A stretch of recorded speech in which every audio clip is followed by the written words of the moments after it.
This channel does not promote any violent, harmful, or illegal activities. All content provided by this channel is meant for an educational purpose only. হিংসার ইন্ধন ছিল স্থানীয় তৃণমূল নেতৃত্বে।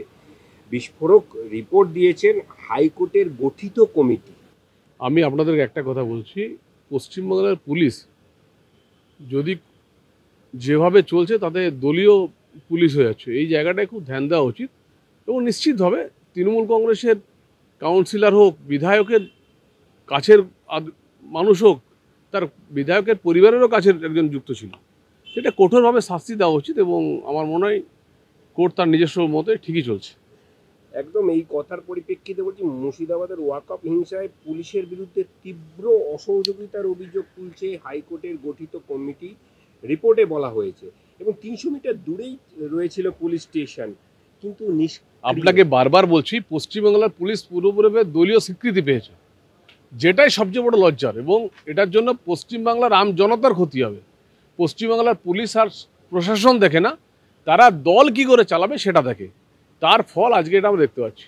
মুর্শিদাবাদে হিংসার ঘটনা ২৬-এর ভোটে প্রভাব ফেলবে এমনটাই মন্তব্য করেছেন ভরতপুরের বিধায়ক, তৃণমূল বিধায়ক হুমায়ুন কবির। নিশ্চিতভাবে পড়বে।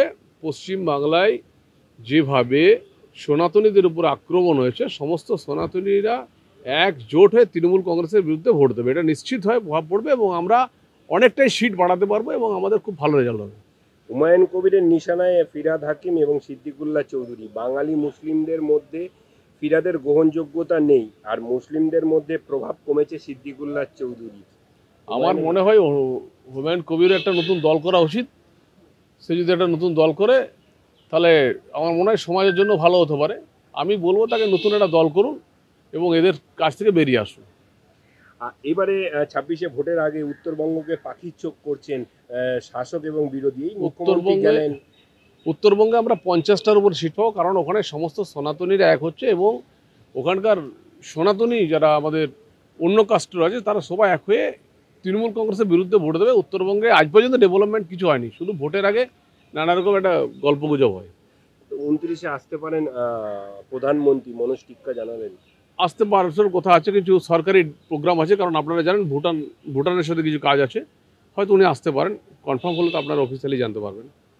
আর এই চাকরি হারা যে শিক্ষক, ভীষণ লজ্জার। এটা প্রথম আমি তুলেছিলাম 2019 সালে। আমি আবার বলছি, যারা দোষী তারা ছাড় পেয়ে গেছে, তাদের কোনোভাবেই তাদেরকে কোনো কিছু করা হলো না, এটা ভীষণ লজ্জার। আর যারা চাকরি প্রার্থী, যারা ভালো পরীক্ষা দিয়ে চাকরি পেয়েছিল, তারা রাস্তায় বসে আছে। এর মাথাগুলোকে ধরা উচিত ছিল, সে মাথাগুলোকে ধরলো না এবং সেটাই বড় খারাপ লাগছে।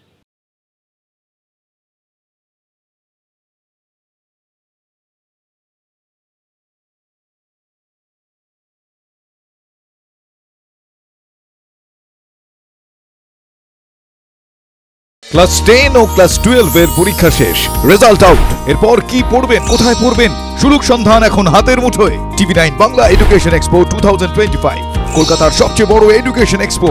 ডিগ্রি না ডিপ্লোমা, কোন কোর্স করবেন, কিভাবে প্ল্যান করবেন নিজের ক্যারিয়ার, সব প্রশ্নের উত্তর একটাই। TV9 Bangla education expo. একই ছাদের তলায় থাকছে নামকরা সব ইঞ্জিনিয়ারিং কলেজ, বিশ্ববিদ্যালয়, মেডিকেল ও management institution. TV9 Bangla education expo 2025, 31শে মে ও 1 জুন বোস ইনস্টিটিউটে, কলেজ মোড়, সেক্টর 5, সকাল 10টা থেকে সন্ধ্যে 7টা পর্যন্ত। এন্ট্রি একেবারে ফ্রি।